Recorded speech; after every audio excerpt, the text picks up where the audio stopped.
Welcome to 3-Act Structure Explained, where we prove that every movie is secretly the same movie. This time, we're looking at My Cousin Vinny. Ready? Go.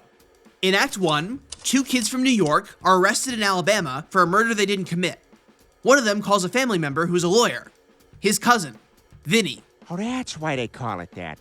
Vinny's not really a lawyer, though.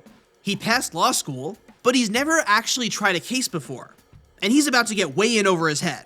Vinny and his fiancée, Mona Lisa, drive down to Alabama, and it's immediately obvious that they're out of place here. Coming down to the Deep South is a big culture shock. The people he meets think he's rude, and his first day in the courtroom, he's so clueless about court procedure that he gets himself kicked out. I think I get the point. No, I don't think you do. You're now in contempt of court. Act 2 has Vinny floundering through the courtroom scenes with no idea what he's doing. The judge keeps reprimanding him for unprofessional language and attire. He tries to steal the prosecution's evidence without realizing that he's legally entitled to have it. And the prosecution lays out a pretty damning case that Vinny has no idea how to argue against. All the while, Vinny is getting more stressed and frustrated, taking out all his anger on Mona Lisa.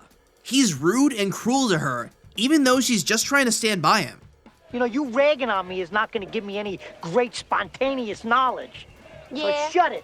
But his cousin still has faith. Even though Vinny doesn't understand the court system, nobody is better at sniffing out the truth. His whole case is an illusion, a magic trick. It has to be an illusion, because you're innocent. Vinny starts turning things around in the midpoint. The boys are on the verge of firing Vinny and hiring a public defender instead. But after he implodes during a cross-examination, Vinny steps in. Earlier, he learned about how to cook grits, a classic Southern-style food, and he uses that to poke holes in the witness's testimony.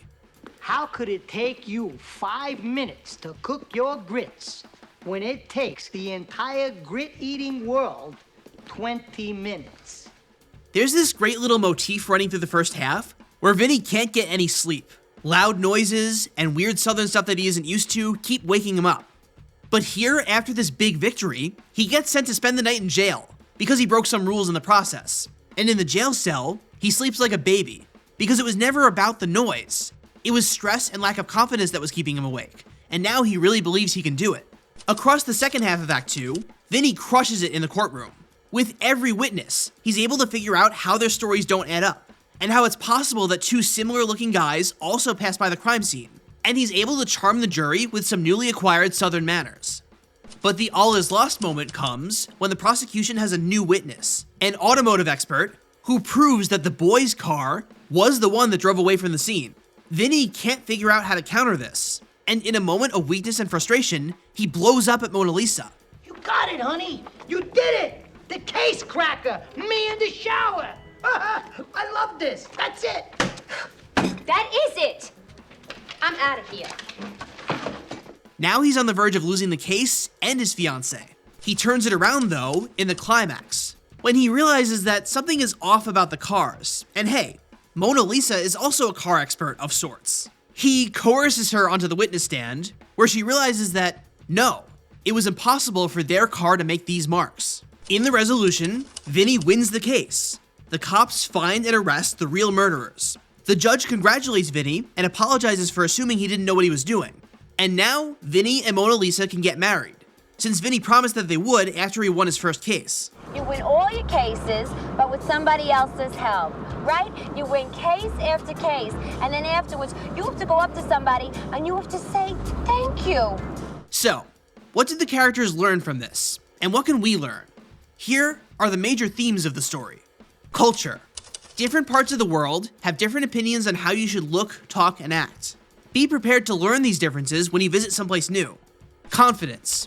You won't get anywhere by projecting bravado and hiding all your insecurities. You need to believe in yourself deep down, and that's how you'll succeed. And truth. No matter how much evidence appears to support a falsehood, you can find out what's really true if you stay skeptical and look for the ways the story doesn't add up. Everything that guy just said is bull. Thank you. Click the card on the left to see how another movie follows 3-act structure. Click the card on the right for a full explanation of what 3-act structure is and how it works. Subscribe if you like these videos and want to see more. And leave a comment if there's a movie you want to see the channel talk about next.